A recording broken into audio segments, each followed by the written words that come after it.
La Voz del Derecho presenta Panorama Económico. Los hechos, las cifras, las medidas oficiales, el sistema cambiario, monetario y crediticio. Dirige y conduce Luis Alberto Ávila.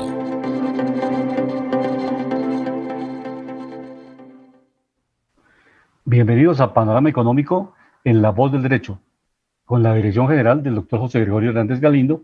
Hoy estaremos acompañándoles Jimena Charri, Alejandro Velandia, Alberto Ávila, en el Control Master el ingeniero Luis Daza. En el campo distrital, el panorama económico distrital, pues iniciamos con obras importantes para la ciudad que tienen que ver con el crecimiento económico. En la medida en que las obras de Bogotá, por ejemplo, la malla vial, las vías de la ciudad de Bogotá no se encuentran en buen estado, pues es uno de los factores, es uno de tantos factores que limita, que retrasa, que disminuye la movilidad en la ciudad de Bogotá. Y eso es parte de la productividad de la ciudad, porque no solamente es la comunicación digital, la internet, las comunicaciones a través de voz o de datos, sino también el desplazamiento físico de mercancías. Y entonces trasladar una mercancía de Usaquén a Ciudad Bolívar o de Usme a San Cristóbal, en fin, si no se cuenta con buenas vías, pues es muy difícil hacer este tratamiento y bajar costos, en menor tiempo trasladar las mercancías que se requieren para las transacciones económicas de la ciudad. Por eso hoy tenemos la voz de Álvaro Sandoval, que es el director de la Unidad de Mantenimiento Vial de la ciudad, que conjuntamente con la alcaldesa hoy lanzaron un plan de emergencia para mejorar la malla vial de la ciudad. Igualmente, es necesario recordar que el año pasado, por la pandemia, muchos recursos que estaban destinados para el mantenimiento de la malla vial de Bogotá fueron destinados a la inversión social, o sea, a entregarle subsidios a las familias que, si bien es cierto no son suficientes, de todas maneras sí cumplieron una misión que era entregar unos bonos y unos auxilios y unos aportes, contribuir a un recurso importante que es el ingreso básico que se le entregó a más de 800.000 familias, como lo ha reportado la Alcaldía y Planeación Distrital. Entonces escuchemos a Álvaro Sandoval anunciándonos en qué sectores van a mejorar la malla vial. Repito, esto es fundamental en el manejo del transporte de pasajeros y el transporte de mercancías en la ciudad de Bogotá. Escuchemos al director de la Unidad de Mantenimiento Vial de la ciudad. Efectivamente, este es un plan de choque solicitado por la alcaldesa mayor, en donde vamos a participar todas las entidades que tenemos intervenciones en malla vial. Estará entonces el Instituto de Desarrollo Urbano, la Unidad de Mantenimiento Vial, los fondos de desarrollo local y las empresas de servicios públicos. Nosotros hemos asumido la responsabilidad de atender los accesos a Bogotá, es decir, Carrera Séptima, Autonorte, Calle 80, Calle 13, Autosur. Y le hemos sumado también la Goberto Mejía, la José Celestino Mutis, un tramo de la Boyacá y la Carrera Novena. A este plan de choque nosotros vamos a sumar 10 unidades de las que actúan todos los días, y fuera de eso vamos a tener las 2 unidades móviles de parcheo nuevas, que son unidades autónomas independientes que tienen su propia mezcla, su propia herramienta, se desplazan en vehículos doble cabina y ellas van a estar atendiendo los huecos o las afectaciones viales peligrosas que la gente nos reporte. Si escuchamos al director de la Unidad de Mantenimiento Vial, Álvaro Sandoval, comentándonos esto, o sea, cuando hay huecos de dimensiones profundas y de diámetros muy amplios, el riesgo de accidente y de mortalidad para motociclistas, inclusive también para vehículos, es alto, pues que un carro también se puede dañar, se puede afectar económicamente, todo lo que tiene que ver con la reparación de los rines de los carros, en fin. Entonces, esta reparación, como la anuncia el director de mantenimiento vial, la avenida Séptima, la calle 80, la avenida Boyacá, igualmente la Roberto Mejía, todas esas vías arterias que son importantes, eso es lo que se constituye en un plan de choque. Y repito, solamente cuando nosotros nos desplazamos físicamente de un lugar a otro, registramos cómo se encuentra la malla vial de la ciudad. De otro lado, también es importante escuchar al alcalde de la ciudad de Medellín, Daniel Quintero, quien nos está anunciando en el día de hoy cómo se está avanzando en un acuerdo tanto con las aseguradoras y también con los contratistas del proyecto de Hidroituango, que es fundamental en la oferta que tenemos de energía eléctrica para el país. Recordemos que es casi el 15% de la oferta nacional de energía eléctrica que se estará complementando con el ingreso de la hidroeléctrica Hidroituango. Entonces, el alcalde nos va a comentar básicamente cómo van estos avances en este análisis que hacemos a nivel distrital y regional, recorriendo las distintas regiones de Colombia. Es estratégico lo que esté pasando en Medellín frente a este proyecto y los avances. Es factible hoy jueves, pero también el día de mañana viernes, se pueda definir un gran acuerdo con las aseguradoras y con los contratistas. Eso le permite a la ciudad de Medellín, según el alcalde, con el fallo que se dio por parte de la Contraloría, rescatar inicialmente cerca de 6 billones, que pues desde luego fue por errores de los contratistas en el diseño y en la ejecución de unas obras que se presentaron estos percances que le representan a empresas públicas de Medellín recuperar estos dineros. Escuchemos al alcalde de Medellín, Daniel Quintero. Algunos decían, es que ¿por qué el alcalde quiere hacer una licitación? Hombre, porque si el fallo fiscal y no lográbamos que se pagara la plata, pues los contratistas no podían continuar. Ahora, los contratistas tienen que seguir y responder hasta el día que diga el contrato. Si logramos el acuerdo mañana, los contratistas podrían continuar, pero tendrían que pagar el deducible y seguirían en el proceso para pagar lo no asegurable, que es un poco más de 4 billones de recursos públicos. Y como ellos fueron declarados culpables por errores de diseño y errores de construcción, entonces esos recursos públicos hay que reclamarlos, hay que pedirlos, hay que buscarlos. Hay 2 formas de lograr esos recursos de vuelta. Entonces, a través de una demanda o a través, como en este momento en efecto está surtiendo, a través de un fallo de la Contraloría. Eventualmente la Contraloría incluso podría activar un nuevo proceso para los sobrecostos que ocurrieron después de julio del 2019. Entonces, pues ahí también se podría recuperar, pero en el caso de los deducibles es más fácil.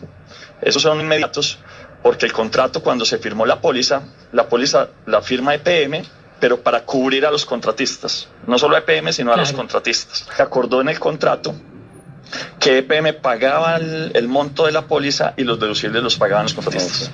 Del acuerdo con la Contraloría, que va a permitir resolver incluso problemas como eso. Estamos alcalde, a punto de llegar, pero nosotros realmente no tenemos problema en que terminen el proyecto. A nosotros lo que nos importa es que paguen, porque es que la gente está cansada, y perdónenme el uso de la palabra que voy a hacer, es mamada. La gente está mamada de que se pierda la plata y no paguen. Esta es la primera vez en la historia que realmente se recupera la plata de un proyecto donde hay sobrecostos, donde todo el mundo decía no se va a recuperar un peso. Pues lo estamos recuperando y falta más, eso sí, falta más. Falta toda la plata no cubierta por aseguradoras, falta ese deducible que hay que cobrar, pero vamos bien. Y a Hidroituango, que lo encontramos con muchos retos, lo estamos sacando adelante y vamos a sacarlo adelante. Esperamos invitarlos a ULU y a muchos otros en julio del próximo año a la inauguración, si Dios quiere. Los condenados fiscales por la Contraloría, por su responsabilidad, por las decisiones que tomaron, el monto que queda faltando coincide más o menos con lo que tendría que pagar Sura para responder por esas personas, para responder, ahí esta parte de la respuesta a la pregunta que me hacían ahorita, y es para responder precisamente por esos 26 otras personas naturales. Entonces hay un seguro que compró EPM para protegerlos a ellos. Y ese seguro es con Sura 3.87. El proceso de continuidad del proyecto, sin ninguna duda, que podamos avanzar en la terminación de Hidroituango es muy importante, va a tener un impacto en las tarifas. Pero también yo he dicho, hombre, ¿quién ha estado pagando estos sobrecostos? Los ciudadanos. Y por eso le he pedido a la Junta Directiva que empecemos a estudiar un plan, crear un fondo de compensación de tarifas, en especial para la ciudad que más ha venido pagando este costo, que es Medellín, y que haya un plan, un programa de congelación de tarifas.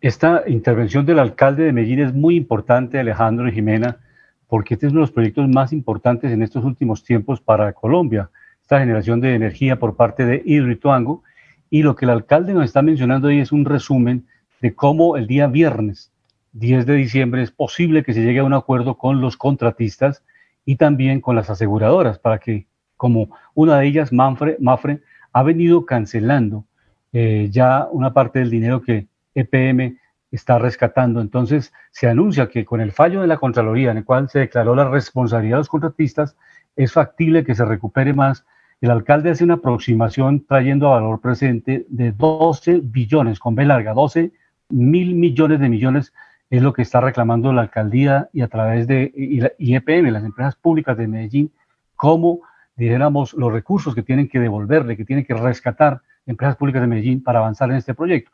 Y lo importante es que, obviamente, se cumpla el cronograma, porque si se logra este acuerdo, los contratistas podrán terminar la obra, no tener esos incidentes, como también lo expresó el alcalde hace unos minutos, el plan A, plan B, plan C, quiere decir que tenían varias opciones, o sea, si los contratistas no continuaban con el proyecto, ya tenían una licitación en marcha para que se presentaran nuevas ofertas y otras empresas pudieran terminar el proyecto, pero no es fácil el traslado, la reposición, el cambio de un contratista de un proyecto tan grande como estos, cambiarlo en 2, 3 meses y que no se presente un retraso en el cronograma de las obras que están pendientes para realizar.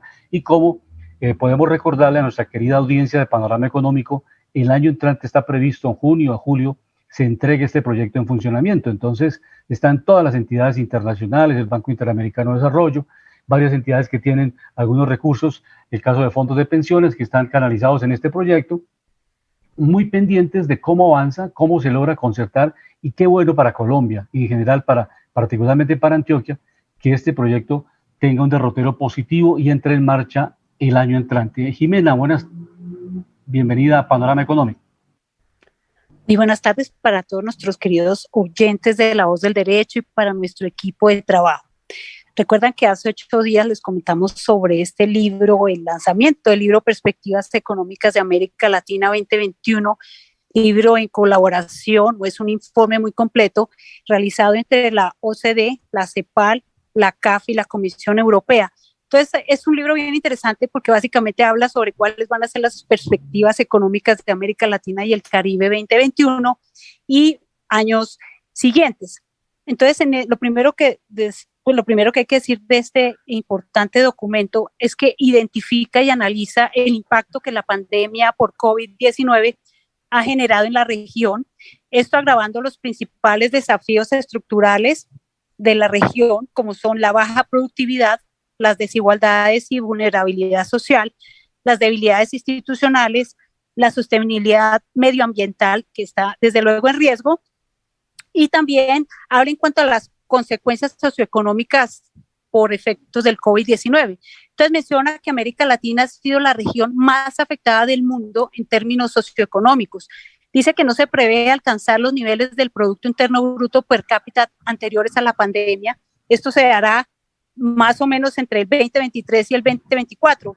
Dice que sin las transferencias gubernamentales para mitigar la pérdida de ingresos laborales, el índice de Gini habrá aumentado un 5.6 respecto al 2019. Menciona también que no existe un único enfoque o solución que garantice una recuperación sólida, sostenible o inclusive. Por ello, pues exigen la adopción de un enfoque adaptado a un contexto específico. Sin embargo, hay una característica común para la recuperación general y ellos dicen que es la necesidad de adoptar una secuencia claramente definida de medidas de política fiscal en materia de gasto, tributación y gestión de la deuda pública. Dice también que la movilización de recursos para la recuperación requerirá esfuerzos a nivel nacional y una mayor cooperación y coordinación a nivel internacional. Esto pues en lo que respecta a la deuda pública. También analiza los pilares que ellos consideran fundamentales para esta recuperación y dice básicamente 4. El primero es el fortalecimiento de las finanzas públicas para apoyar la inversión productiva y el gasto social, así como un modelo que sea más sostenible del financiamiento para el desarrollo.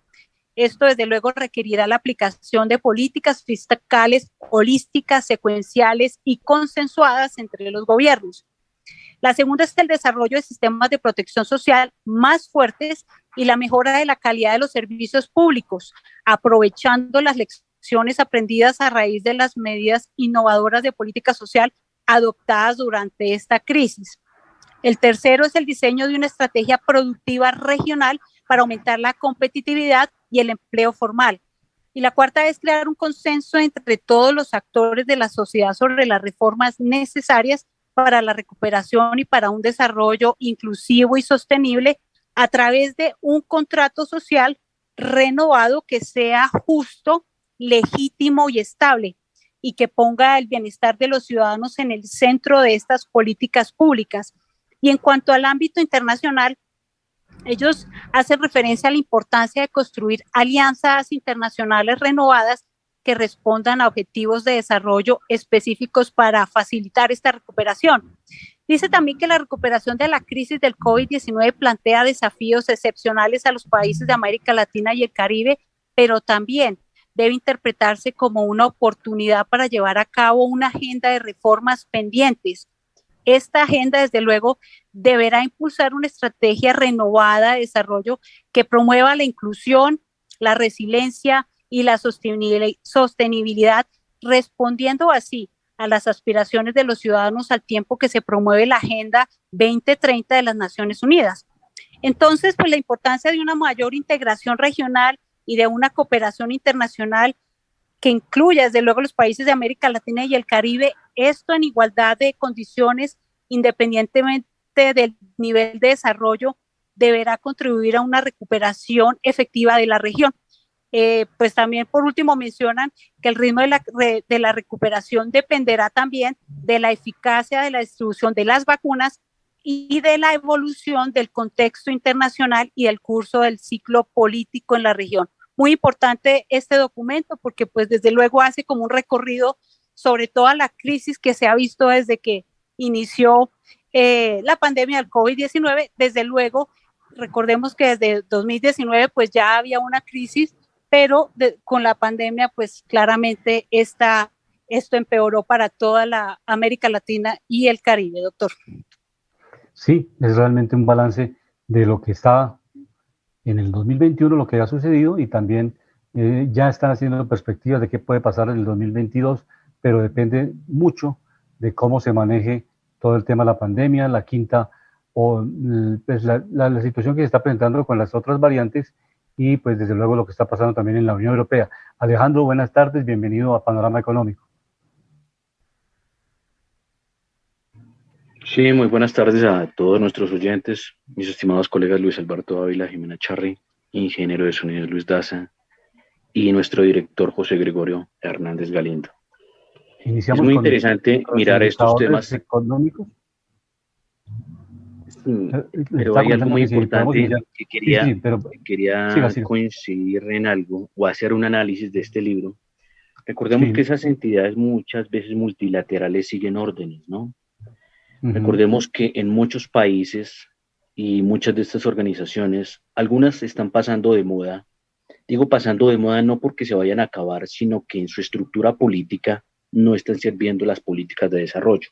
Me refiero a la OCDE. La OCDE se veía como una importante organización sobre las buenas prácticas, pero hay una cosa, si uno va a mirar muchos países de la OCDE está muy desorganizada en muchos países. Muchos de estos países ya sobrepasaron el 100% de la deuda por sus malos manejos fiscales y financieros, no solo de presupuestos, sino a nivel tributarios.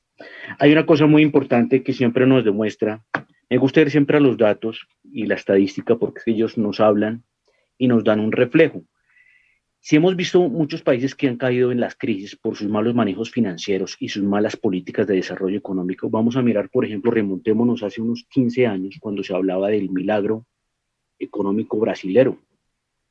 Brasil era un país que estaba asustando a todo el planeta por el crecimiento que venía teniendo y se venía a implantar como una de las grandes potencias mundiales. Un factor muy importante que tenía era gran proveedor de alimentos a nivel mundial. Otro que estaba diversificando mucho su economía, o sea, tiene tecnología aeroespacial, no por nada una de las grandes fabricantes del mundo de aviones ya quedan en Brasil. El tema energético también en Brasil lo ven como fundamental, cuando acá en Colombia, por ejemplo, atacamos lo que nos ha dado de comer puro durante muchos años, atacar que es el sistema de energía, más que todo el tema de petróleo y gas. Recordemos que Colombia fue un gran exportador de petróleo, todavía lo sigue siendo, pero llegamos a estar por encima del 1.000.000. Eso nos incluía dentro de un club que era muy dinámico, con ese tipo de sector económico que es muy importante, no solo por las divisas que genera, sino que las reservas de un país, siempre que las calificadoras van a mirar un país, van y cuantifican esas reservas y van y cuantifican también la caja que genera ese país, no solo a nivel de exportación, sino a nivel también de materia prima, flujo de riqueza. Entonces es importante, ya yéndonos a los datos internacionales. Miramos, por ejemplo, el precio del oro hoy, que recordemos es una materia prima refugio, hoy lo vemos cerrando en los $1.776, hoy cerrando negativo en menos el 0.50%. El caso de la materia prima que hablaba, que es el petróleo, hoy la vemos cayendo en el menos 2.39%, cerrando en los $70.63. Recordemos esto para el caso WTI. El caso de la plata, otro refugio de capitales, hoy cierra en los $21.99 y cierra también negativo el 1.96%. Vemos cerrando a todas las materias primas, a la mayoría de las materias primas hoy en rojo, hoy las más importantes junto con el gas natural, que viene cerrando también en menos el 0.50%. En el caso de las bolsas internacionales más importantes, New York Stock Exchange, miramos al Dow Jones con un cierre hoy positivo del 0.10%, cerrando los 35.782 puntos. Standard & Poor's 500, cerrando levemente negativo, menos 0.45 negativo, y cerrando los $4.678. Nasdaq, que agrupa las tecnológicas, en los 16.205 puntos, cerrando negativo en menos el 1.14%. DAX en Alemania, recordemos es la cuarta economía global, por Producto Interno Bruto, 15.662 puntos, cerrando hoy negativo en menos el 0.42%. Nikkei de Japón, recordemos que esta es la tercera economía del mundo por Producto Interno Bruto, la vemos cayendo el 0.96% esta bolsa, cerrando los 28.612 puntos, esta bolsa en su indicador. Y haciendo un resumen de las tasas de referencia más importantes del mundo a nivel de bancos centrales, vemos que la Reserva Federal sigue igual, del 0 al menos 0.25%, Banco Central Europeo 0%, Reino Unido 0.10%, Banco Central de Canadá 0.25%, Suiza menos 0.75%, China, recordemos es la segunda mundial, 3.85%, vemos a Brasil en el 9.25%, viene incrementando su tasa. Y hay algo curioso en Brasil, es un gran exportador, es un país que es uno de los grandes exportadores a nivel mundial. ¿Pero por qué tiene desajustadas sus finanzas? Por los malos planes de proyección de política fiscal. O sea, gastan más de los que les ingresan. Y eso que Brasil es uno de los grandes exportadores del mundo, como lo digo, y también es un gran productor. Entonces, no se entiende cómo unas políticas socialistas pueden meter a unos países en problemas. Hay una fórmula muy fácil que siempre se puede aplicar, eso desde empresas, países, finanzas personales. Los ingresos siempre tienen que superar a los egresos, porque o si no, cuando el gasto desborda los ingresos y es continuo durante muchos años, por eso lleva a estos problemas. Y recordemos, Brasil era una de las promesas a nivel mundial, no por nada integra el BRICS, que el BRICS, recordemos, es el grupo de las economías emergentes con más fuerza en crecimiento, en los cuales están Brasil, Rusia, India, China y Sudáfrica. Miramos, por ejemplo, también las acciones más movidas dentro del mercado de la bolsa de Estados Unidos. ExxonMobil, hoy subiendo 0.17, cerrando los 62.55. Acciones como también Alphabet, que recordemos que está en el mercado, representa a Google, hoy subiendo 0.18, cerrando en los 2.958. Y Apple, una de las estrellas de hace muchos años, que recordemos está en el top 10 a nivel global por ingresos, es Apple, cerrando hoy en los $175 y con una leve alza del 0.24%. Hay algo que rescatar haciendo esa comparación. Apple, ¿por qué llegó casi a desaparecer y por qué resurgió de las cenizas otra vez de la cabeza de Steve Jobs? Y porque es una de las empresas más apetecidas a nivel de fondos y a nivel de inversiones a nivel nacional e internacional en los Estados Unidos, por los márgenes de renta que factura. Si no estoy mal, Apple encaja más de 300 o 400 mil millones de dólares. Obviamente es gracias a su operación y a sus ajustes financieros. O sea, son muy buenos en generar utilidad neta, para sus accionistas y también para los institucionales, que son los que invierten en esta.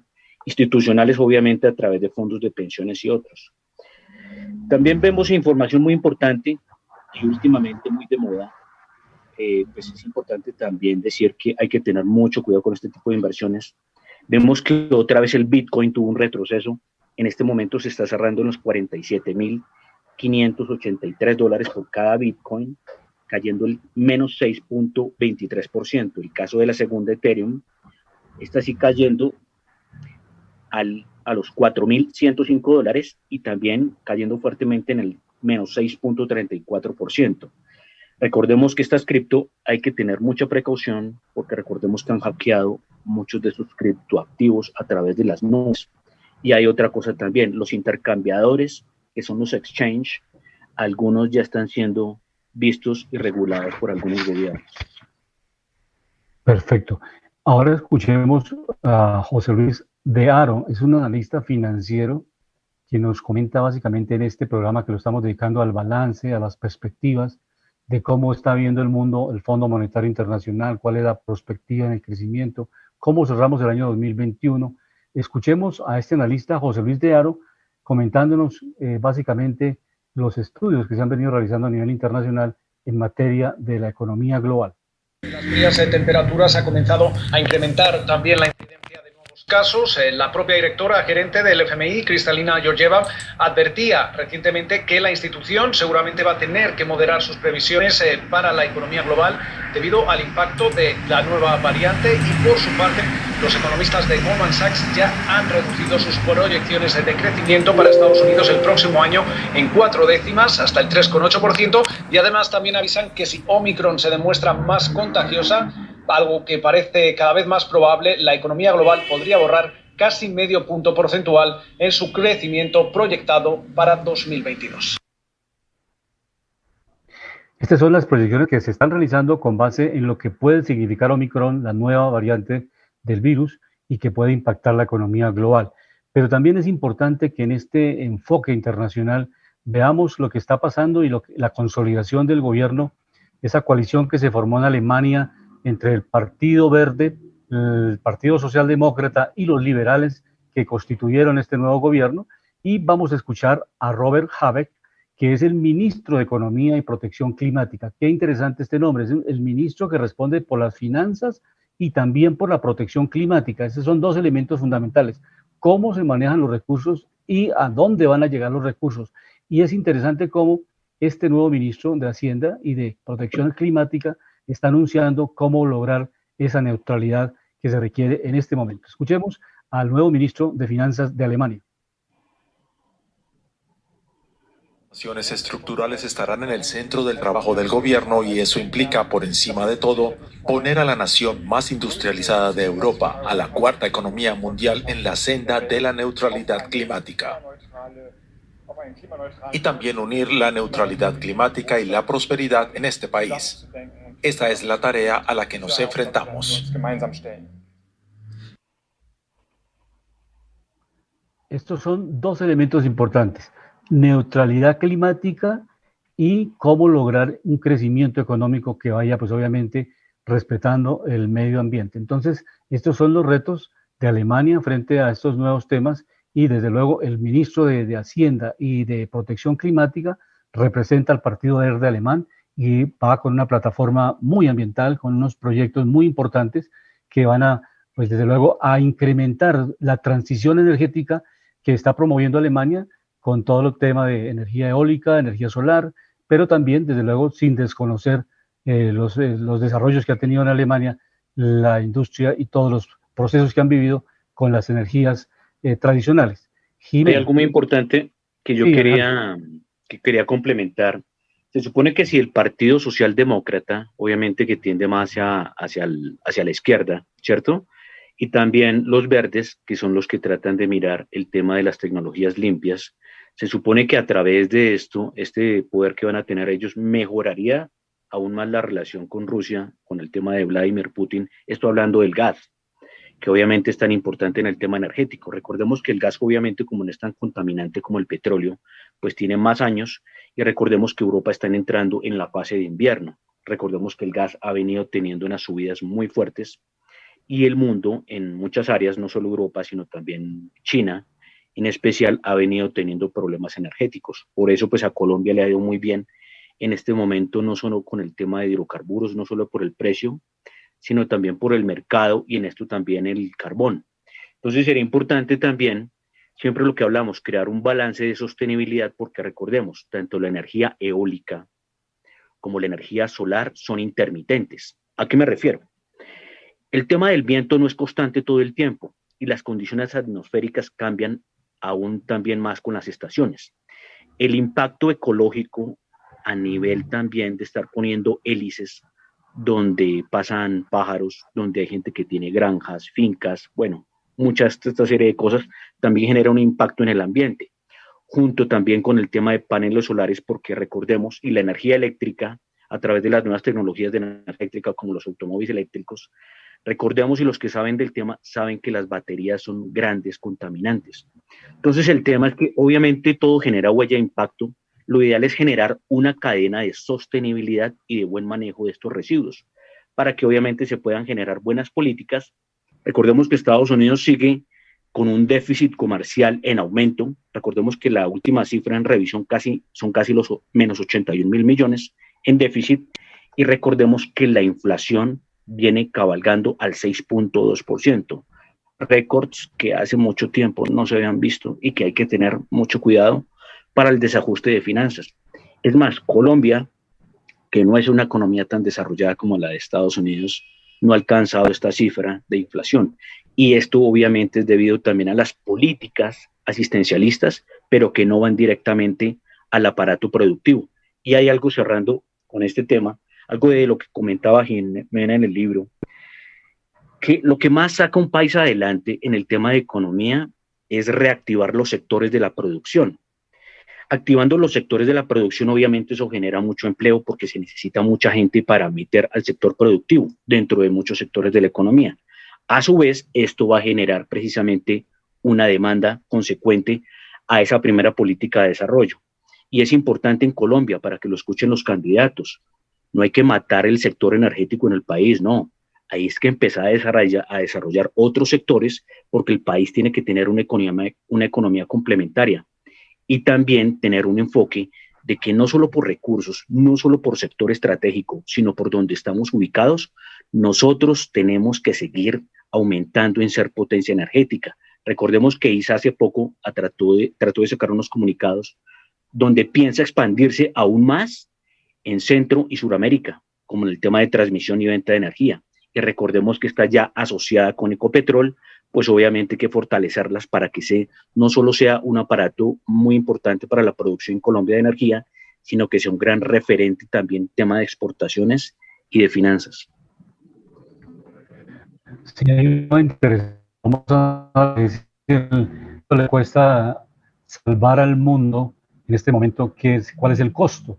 Y ese costo está en un estudio que realizó la Oficina de Trabajos e Investigaciones de la OCDE, está estimado en $50.000 millones, que es básicamente el precio que tiene vacunar a la población mundial de manera integral. Entonces, esto es un elemento bien interesante, Jimena, porque si no hay ese proceso de vacunación, pues desde luego la reactivación económica es mucho más lenta, y esa es la estimación que tiene la OCDE a nivel global. Invertir $50.000 millones, eso permitiría pues llevar e impulsar toda la reactivación y de luego pues vacunar a la población, porque si en un continente no tenemos un porcentaje alto de vacunación, pues esa población que se desplace a través de los distintos medios de comunicación o de transporte, pues va a llevar el virus a las regiones donde ya está la gente no está vacunada, o por lo menos también hay un porcentaje que no lo ha hecho. Entonces esa es la preocupación en este cierre del año de estas entidades multilaterales, de cómo en algunos países no se ha avanzado suficientemente y en otros, por falta de recursos, no se cuenta con las vacunas suficientes. Unos países la tienen, pero obviamente no la han podido implementar. En el caso de Nueva York, por ejemplo, se ha establecido las empresas, la obligatoriedad en las empresas privadas de la aplicación de la vacuna. Entonces esto se está cerrando muy fuertemente y lo hemos vivido a nivel aquí de Bogotá. Uno va a muchos eventos, he tenido la oportunidad de asistir a eventos, y si no se presenta el carnet de vacunación no se puede entrar. a un evento social o a un evento artístico, o inclusive muchos restaurantes de la ciudad ya es un prerequisito el ingreso a estos restaurantes, o si no, pues obviamente se cancela la reserva o la persona sencillamente, si está ingresando al restaurante, la devuelven y no puede atender la reunión social o los invitados que tenga en el restaurante. Entonces, estas situaciones, si bien es cierto, no es de obligatoriedad, o sea, no se exige para ingresar a un colegio, para ingresar a una escuela, para ingresar al transporte público, pero sí en algunos eventos sociales ya es un requisito sine qua non, no se puede atender. Jimena, ¿qué opinión le merece esta situación que estamos viviendo? De un lado, en Nueva York, establecieron ya que las empresas privadas van a exigir la dosis de vacunación. Claro, de hecho en Estados Unidos, si por ejemplo la persona no quiere ponerse la vacuna y llega a tener COVID, llega a tener pues que estar en una clínica y eso, la empresa no le va a pagar, ya lo tendría que asumir el empleado directamente. Ya que en Colombia, por ejemplo, doctor, hay una relación importante entre el empleador y el empleado. Ambos deben cumplir con las mismas normas y si alguno de ellos no lo hace, puede ser, primero, por ejemplo, si es el empleador, si él no le garantiza a su empleado las condiciones de bioseguridad necesarias, puede solicitar una indemnización, o sea, puede renunciar y solicitar una indemnización. Y al revés, si el empleado no acata estas normas de bioseguridad, el empleador puede solicitarle su renuncia sin indemnización. Entonces, digamos que en ese sentido, podemos decir que en Colombia es obligatorio tanto las medidas que garanticen bioseguridad, así como, ya lo hemos visto en algunos casos, portar el carnet de vacunación obligatorio. Entonces, esto pues a mí me parece que es una norma importante porque es que está por encima el bien general que el bien particular. Entonces, esto ha sido como muy debatido tanto en Colombia como en Estados Unidos, los derechos fundamentales de cada persona, pero recordemos que siempre va a prevalecer el bien general sobre el bien particular. De este modo, podemos decir que sí o sí debemos cumplir con este mandato de obligatoriedad. Sí, hay algo que yo quería argumentar ahí. Sí, pues haciendo voz de los que no están de acuerdo con esto.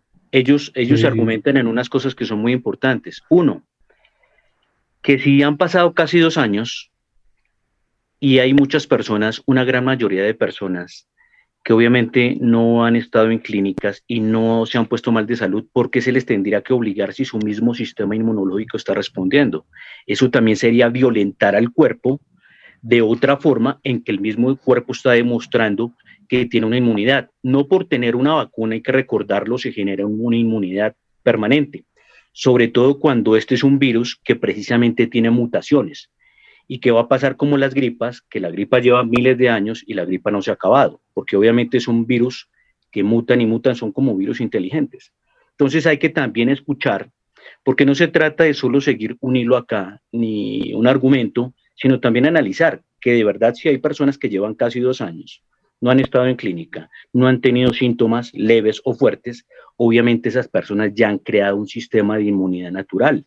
Entonces es algo que también se debería ver, porque es que no en muchos casos, pero sí en algunos casos se han presentado de que hay personas que se ponen estas vacunas y empiezan a tener más gripas, el sistema inmune se les empieza a caer. Y hay otra más importante a nivel de derechos constitucionales y personales, que es que ni el laboratorio, ninguno, hasta el momento creo, me corrigen si estoy mal, ningún laboratorio y creo que ningún gobierno se está haciendo responsable de efectos colaterales por el tiempo de experimentación con esta vacuna. Entonces es algo importante para decirlo, o sea, un Estado no puede obligar a un ser humano a que haga algo y si eso le genera un colateral, no responde. Entonces es importante que analicemos estas cosas, porque la idea es generar un bienestar. No, en eso tienes razón. En ese caso, pues digamos que la FDA ya permite que Pfizer sea una vacuna como tal. Ya le dio ese permiso a la vacuna de Pfizer, la FDA. Y lo otro es, bueno, en el caso de que la persona no quiera ponerse la vacuna, tendría que, bueno, seguir con las mismas normas de bioseguridad, el uso del tapabocas permanente y seguramente tener una prueba de PCR semanal como lo están haciendo en Estados Unidos para aquellas personas que no han querido ponerse la vacuna. Tienen que cada 8 días mostrar una PCR o prueba de antígenos negativa, si quieren continuar sin la vacuna. Pero digamos, en este caso se trata es de continuar con medidas. Miremos que muchas veces vamos por la calle y hay personas que aún no quieren ponerse el tapabocas.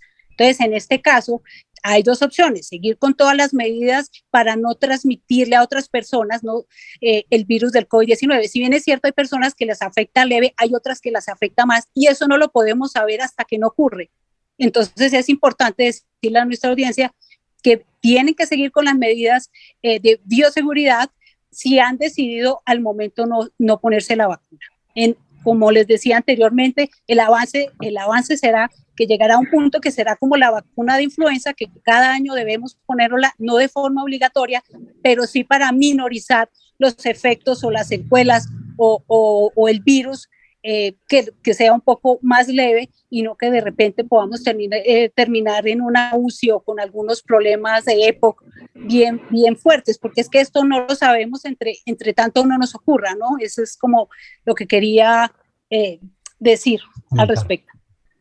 Sí, a partir de este martes, los viajeros que lleguen al Reino Unido también tendrán que haber pasado un test de COVID-19 previo a su vuelo, una medida que el gobierno había retirado en octubre, y pues desde luego con esta situación que se está presentando con Omicron, la nueva variante, el Reino Unido también está endureciendo las medidas para ingresar a este país. Entonces, como lo comenta Alejandro, realmente no es fácil dentro de las 2 perspectivas que hemos analizado, y desde luego aquí nosotros entregamos los elementos para que nuestra audiencia pueda evaluarlos, pero realmente lo que está pasando es eso. O sea, si Alejandro se va a desplazar en Bogotá a un en los centros comerciales, no lo están exigiendo en todas partes, pero el ingreso a los restaurantes, a las grandes plataformas, sí lo están exigiendo. Entonces, si no se presenta el carnet de vacunación, no lo dejan ingresar. Entonces va a ingresar, o por lo menos avanzar en un proceso de aislamiento, y las personas obviamente tienen su libre albedrío para tomar una decisión de no vacunarse, pero desde luego va a tener restricciones. Y como lo está comentando Jimena, pues también tiene que hacerse las pruebas PCR para poder determinar si realmente no tiene el virus y no está siendo un portador pasivo, o puede ser un asintomático, pero que está transmitiéndole al resto de la población. Entonces, evidentemente tenemos que seguir con las medidas de bioseguridad, como lo hemos anotado en varios medios de comunicación, en los cuales tenemos oportunidad de participar, porque es la única manera para prevenir. No se trata de tan solo decir que si no se tiene ninguna medida, bioseguridad, distanciamiento, 1,5 metros, 2 metros, y pues no participar en grandes conglomerados donde puede presentarse pues una transmisión mucho más sencilla, más rápida de este virus. Entonces, esos son los 2 escenarios. Los movimientos a nivel global se están dando. En Alemania, que han sido fuertes los movimientos, pues a raíz de esta situación que se está presentando, de la nueva ola del COVID, pues ya ha subido el porcentaje de vacunación en Alemania, y pues las UCIs, que en un momento determinado reciente, las pasadas semanas les tocó llevar pacientes de Alemania a otros países porque las UCI estaban completamente saturadas. Entonces, esos son hechos. O sea, ahí está la gente, están en los hospitales, están en las UCI, y la medida que ha tomado el mundo, como lo ha tomado para la viruela, el sarampión, o si no, muchos niños hubieran fallecido si no hubieran sido vacunados en su debido momento. Entonces, son los 2 enfoques que están en la palestra y que nosotros los analizamos, se lo presentamos a nuestra audiencia, y quienes tomamos la decisión de vacunarnos, pues obviamente lo hicimos a conciencia, pero también con el respeto por las personas que aún no lo han hecho. Ese es, dijéramos, el panorama general. Sí, hay algo que yo quería argumentar, porque es que hay siempre pensar desde todos los ángulos, ¿no? Obviamente aquí se trata de tomar las mejores decisiones, elecciones, pero no es justo para mucha gente que la obliguen a vacunarse o que le cierren el cerco para tener que vacunarse, cuando ni los laboratorios responden, ni los gobiernos responden tampoco por eventualidades y colaterales que se puedan presentar. Eso es muy importante. Y hay otra cosa también que es importante, que la gente que si aún quiere vacunarse piense en algo. En ciertos países están avalando cierto tipo de vacunas, en otros no. Por ejemplo, en Europa están evaluando cierto tipo de vacunas, en otros no. En Estados Unidos y en muchos países pasan. Porque, por ejemplo, puede pasar el caso de que una persona se vacune con Sinovac y resulta que esa vacuna, por ejemplo, en cierto país no la aprueben, entonces no la dejen ingresar por eso también, ¿no? Sí hay restricciones, pero esa es parte ya, digamos, la especificidad de cada una de las vacunas, si es Pfizer, si es Moderna, si es Janssen, en fin. Pero, digamos, la globalidad y el mundo científico ha llegado a la conclusión de que es obviamente mucho más positivo que la población se vacune y lograr la inmunidad colectiva que dejar la población sin vacunas, porque ya tendríamos un nivel de contagio mucho más alto en todo el mundo, como venía con el crecimiento geométrico antes de la vacunación. Entonces, Colombia, antes de la vacunación, venía un crecimiento geométrico y, dijéramos, la prueba real y eficiente es que está ahí la gente, pues los números de casos que se han presentado han ido descendiendo. Entonces, no hemos tenido el nivel de mortalidad, el nivel de letalidad. Y lo otro que comentaba Alejandro, eso es muy cierto. O sea, no se trata que la vacuna elimine la posibilidad del contagio. No, lo que la vacuna elimina la posibilidad de que llegue la UCI. Recordamos, por ejemplo, al profesor Oscar Lozano, que nos acompañó en este programa, que él me decía a mí que rogó, que hizo todas las vueltas para que Famisanar, que era la empresa que él lo debía vacunar, no lo logró hacer, y que él ya cuando tenía el virus pensaba que no le iba a dar tan fuerte, y estando en la clínica me llamaba para decirme que cómo se haría para vacunarse, y ya era tarde porque realmente no hubo nada que hacer con él en esa etapa terminal. Entonces, hay distintos escenarios. Las personas que desesperadamente una vez adquieren el virus y están ya ingresando a la UCI y recuerdan, como los médicos, 2 médicos italianos que estaban en el movimiento internacional contra las vacunas y cuando estaban en la UCI grabaron unos audios y unas declaraciones pidiéndole a la población global que se vacunen, por favor, porque ese experimento les había salido muy caro y ya se encontraban en las unidades de cuidados intensivos. Entonces, hay diferentes elementos que eliminando cualquier posición fanática, cualquier posición sectaria o sesgada, si es de derecha, si es de izquierda. Por el caso de Bolsonaro, que es un presidente que no es socialista, el caso que comentaba Alejandro, Bolsonaro en Brasil es un autoritarismo de extrema derecha,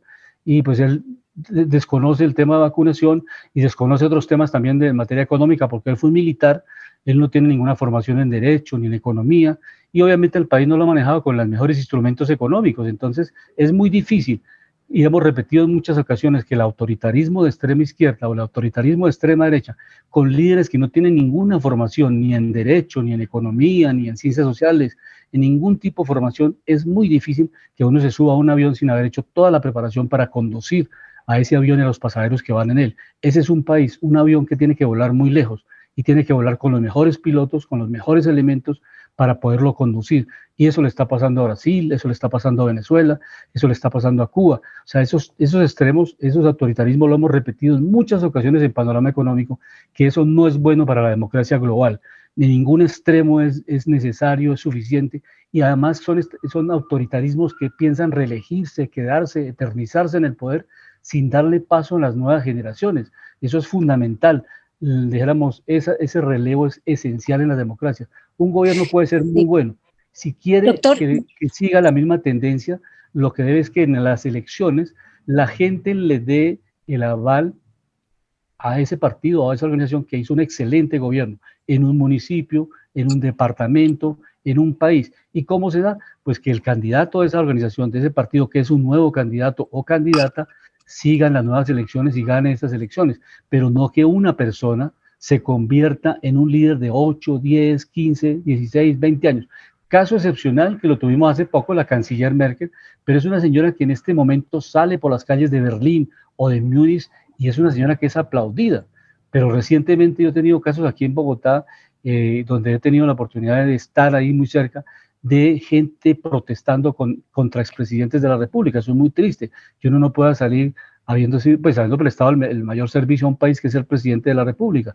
El ideal sería como en la época, ustedes no lo recordarán porque son muy jóvenes, Jimena y Alejandro, pero la idea central era que Alberto Lleras, que fue un presidente de Colombia, él salía en bicicleta por Chía y se trasladaba y la gente lo saludaba, lo invitaban a tomar un café, porque eran personas que no le habían quitado un peso al Estado, que salían con la misma sencillez y con la misma modestia cuando entraban a ser presidentes. Eso no está pasando en Colombia. Aquí generalmente pues es una entidad que cada vez más no tiene el valor que debe tener la entidad que es la presidencia de un país, o sea, la máxima autoridad de un país. Y cuando esa autoridad se desmorona, no tiene la autoridad moral para dirigir al país, pues naturalmente se está devaluando, como le está pasando a la moneda colombiana. Jimena. No, doctor, lo que usted mencionaba es la teoría de pesos y contrapesos, ¿no? Que no sea como algo más justo para todos, ni izquierda ni tan derecha, ¿no? Podríamos decir como en el lenguaje colombiano. Y lo otro que quería mencionar es que de todas formas, si miramos ahorita la estadística viral en Colombia, recordemos que por esta época siempre estaban, pues, las enfermedades respiratorias agudas, y miremos que teniendo en cuenta todo este tema de bioseguridad por COVID-19, esta estadística en niños y en adultos mayores ha disminuido mucho. Entonces miremoslo por este lado. También las infecciones producidas por virus han disminuido por todas estas medidas que estamos tomando todos en casa, ¿no? Antes no nos lavábamos las manos tan seguido como ahora. Ahorita tenemos pues nariz y boca pues con el tapabocas casi que todo el día, y pues esto, pues, viéndolo por el lado positivo, pues ha disminuido otros virus latentes que hemos tenido siempre, sobre todo en épocas pico del año. Entonces, mirémoslo por ese lado también. Estas medidas que tomemos pues también van a prevenir otros virus fuertes que normalmente nos atacan durante el año. Sí, hay algo que yo también quería complementar con respecto a eso del tapabocas. Eso obviamente, como todo, tiene sus pros y sus contras. Mejora obviamente unas cosas, pero cuando uno se pone un tapabocas empieza a respirar su mismo gas carbónico, y eso se llama contaminación, también lo que se llama hipoxia, que eso se estudia mucho en el tema de aviación, que es o por mala calidad del aire o por falta de oxígeno también en la capacidad, pues, en los pulmones. Y hay una cosa muy importante que decía el profesor Ávila, que me sumo a eso, y que uno tiene que salirse de los fanatismos y mirar que se ve la tarea. Por ejemplo, si Merkel hizo una buena tarea, pues ¿por qué no seguir con un político así? Eso es una maravilla, ¿sí? Porque claro, todos requieren inclusión social, en eso estamos de acuerdo, pero uno, ¿por qué va a sacar a una persona cuando está haciendo una gestión muy buena y está precisamente pensando en todos? Y algo a lo que me sumo acá también de Jimena, que dice, es que uno tiene que ir al centro, estamos de acuerdo, pero todos los polos tienen que estar incluidos, pero pensando hacia el centro, porque es que como todos hacemos parte de un país, pues obviamente todos tenemos deberes y beneficios también. Y algo muy importante, miren, no solo Merkel, a Putin le han hecho muy mala fama en Europa y en el mundo, pero gracias a Vladimir Putin, Rusia no siguió desintegrándose como la Unión Soviética, porque a Rusia la querían desintegrar, y eso hay que decirlo, porque muchos países de Europa y otros andan apetitosos por los recursos naturales que tiene Rusia, entre ellos gran parte de Europa y hasta los mismos chinos que en este momento son aliados, pero recordemos que los chinos y los indios, hablo de India, requieren mucho de materias primas por esas grandes poblaciones que tienen, y obviamente como necesitan recursos, recordemos a los oyentes que las grandes guerras del mundo se han hecho en base a la necesidad de recursos. Y hay algo que cerrar, que les quería comentar, el tema del dólar. Afortunadamente hoy, viendo el dólar al cierre de hoy jueves, vemos el dólar en los 3.903 pesos. Eso es un alivio también para las finanzas públicas, para la inflación. Para la inflación, ¿por qué? Pues porque obviamente gran parte de los productos que vienen, pues vienen es importados. Y si el dólar se sube, pues obviamente los productos se suben y eso altera el tema de inflación. Hoy vemos al dólar subiendo el 0.32% y recordando, cerrando en los 3.903 pesos. Hoy llegó a estar por encima de los 903. Miremos que con las políticas que ha tomado el Banco Central de la República, ojalá tenga ese descenso que se espera, porque recordemos que esta moneda pues tiene unos niveles de devaluación altos. Y como lo comentábamos, pues Colombia, según varias instituciones a nivel mundial, ven que Colombia puede ser el país de más crecimiento a nivel económico para el próximo año. Con esto, para decirles precisamente a los políticos que no se vuelvan fanáticos, porque es que hay unos que parece que vinieran con sus intereses propios. Y hay un tema muy interesante que quería analizar con ustedes y con los oyentes. Si el grupo Gilinski, que es el que está comprando Nutresa, recordemos que Nutresa es un conglomerado de alimentos.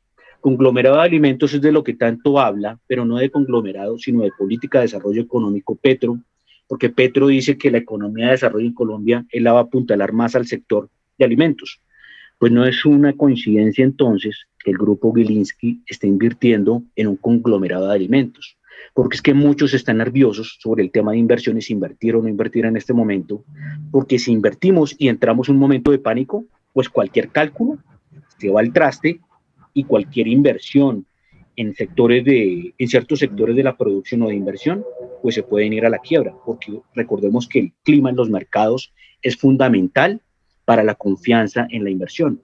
Entonces, de cierta forma, podemos estar tranquilos. Ojalá no nos pase lo que nos pasó en Venezuela, que al principio pactó Chávez con ciertos empresarios y después Chávez se embriagó tanto de poder que empezó a ganarse al pueblo para seguir aniquilando a la oposición, y gracias a eso tomó poderes plenos, pero también se desbordó y exacerbó en poderes que llevó a Venezuela a la quiebra. Recordemos que Venezuela es el primer tenedor de petróleo en el mundo.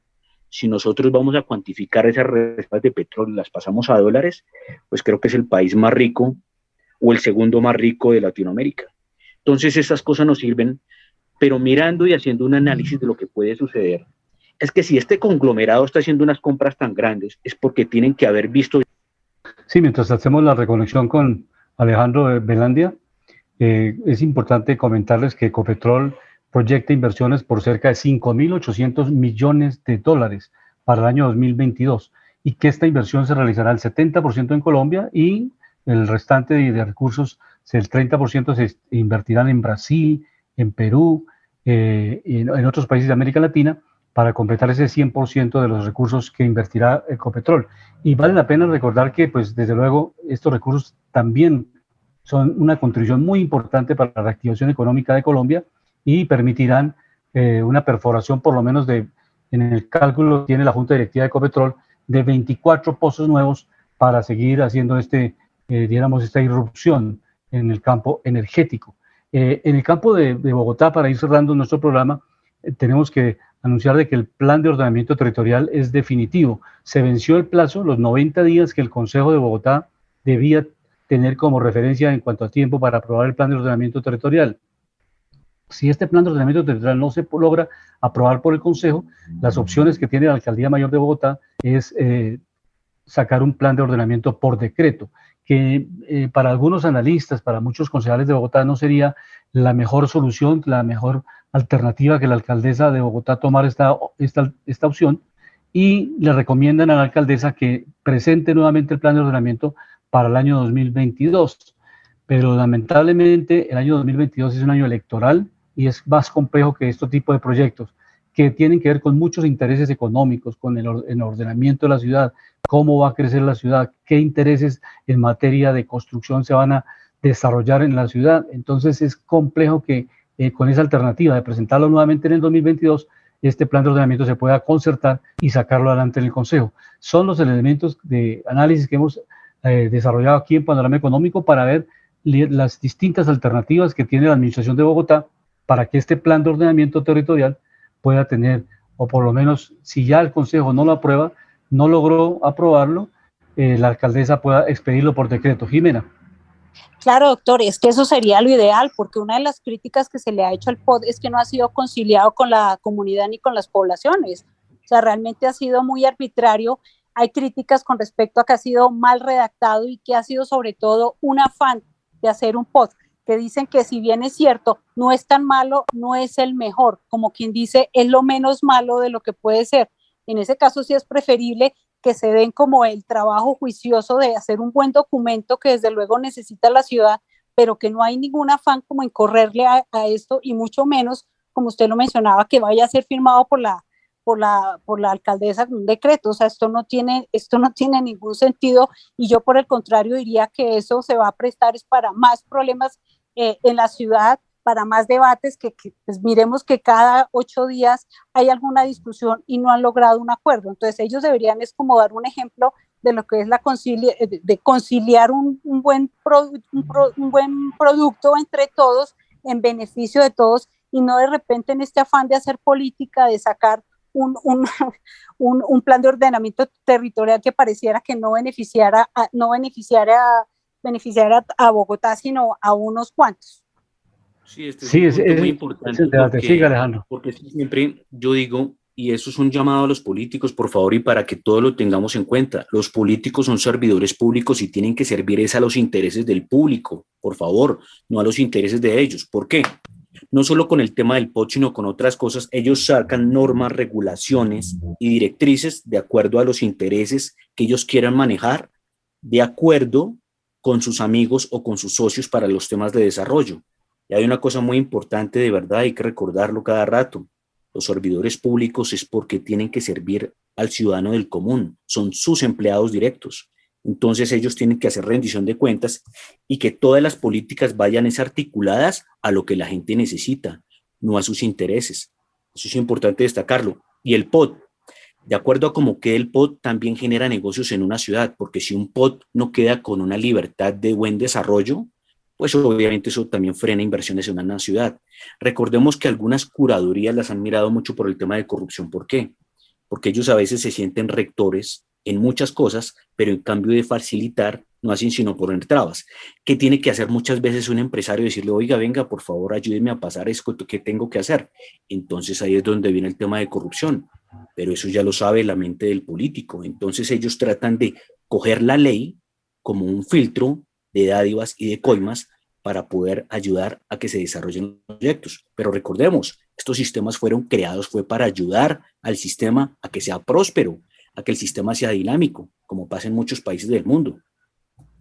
Este plan de ordenamiento territorial buscaba, o por lo menos lo que está planteado en el plan de ordenamiento, es construir en los próximos 13 años 530.000 viviendas. Hay un debate en cuanto a vivienda, o sea, para algunos estadísticos en la ciudad de Bogotá, las necesidades de viviendas son mayores. La alcaldía ha presentado que se requieren 1.100.000 viviendas, y para otros dicen que no son, ese número no está de acuerdo con el crecimiento demográfico, porque las familias ya no están creciendo al mismo ritmo que estaban creciendo en la década anterior. Esa es una discusión también muy importante que se ha dado en el Consejo y en otros escenarios. Igualmente, crear 33 unidades. Perdón, profesor, hay algo que quería adicionar ahí, que es una ley de mercado. Si se generan más viviendas de las que se necesita, pues eso hace que los arriendos se caigan a nivel ciudad, y eso es positivo precisamente para el usuario. Entonces eso es lo que yo hablo, de que no hay que cuidar ciertos intereses, sino que hay que cuidar el interés general de que mucha gente puede encontrar en muchos sectores arriendos a precios viables, y eso también hace que se reacomoden los precios de los bienes muebles, ¿no? Porque sí, recordemos, cuando hay escasez de vivienda, los precios suben y los arriendos suben. La oferta y demanda, correcto. Claro, sí, pero si hay sobreoferta, precisamente el ciudadano gana, porque es que recordemos que los arriendos ya en Bogotá son de los más costosos de la ciudad, del país, y obviamente hay mucha gente que, si se compara cuánto gana con lo que tiene que gastar en un arriendo, pues obviamente la proporción es alta. Entonces esas políticas tienen que ir diseñadas al desarrollo, y también eso ayuda a regular el precio de la tierra, porque en muchos proyectos, recordemos, en Medellín se han caído muchos edificios por temas constructivos. ¿Pero por qué? No porque los constructores sean malos, sino que les toca economizar tanto en materiales para que los proyectos sean viables financieramente por el costo de la tierra. Entonces eso también ayuda a la sobreoferta, ayuda de vivienda, a que los precios también se normalicen y sean asequibles para todos. Sí, en un resumen, 15 concejales aseguran que la mejor opción es volver a presentar el plan de ordenamiento territorial en el año 2022. Otros concejales que siempre rechazaron que Bogotá se divida no en 20 localidades, sino en 33 localidades. Entonces no están de acuerdo con eso. Es un gran debate sobre la subdivisión de las localidades. Otro tema que también es bien importante en materia económica es restaurar 493 hectáreas de la red de parques del río, todo lo que tiene que ver con los bordes del río Bogotá. Entonces hay unos debates económicos de fondo, el tamaño mínimo de las viviendas, de los apartamentos, si son 42, si son 26 metros. Eso genera pues bastante contradicción y debate con las firmas constructoras. Pero llegamos al final de Panorama Económico con la dirección general del doctor José Gregorio Hernández Galindo. Hoy estuvimos Jimena Charri y Alejandro Velandia, en el control máster el ingeniero de sonido Luis Daza, y quien les habla, Alberto Ávila. Muchas gracias y hasta pronto. La Voz del Derecho presentó Panorama Económico. Los hechos, las cifras, las medidas oficiales, el sistema cambiario, monetario y crediticio, la agricultura, la industria, en La Voz del Derecho.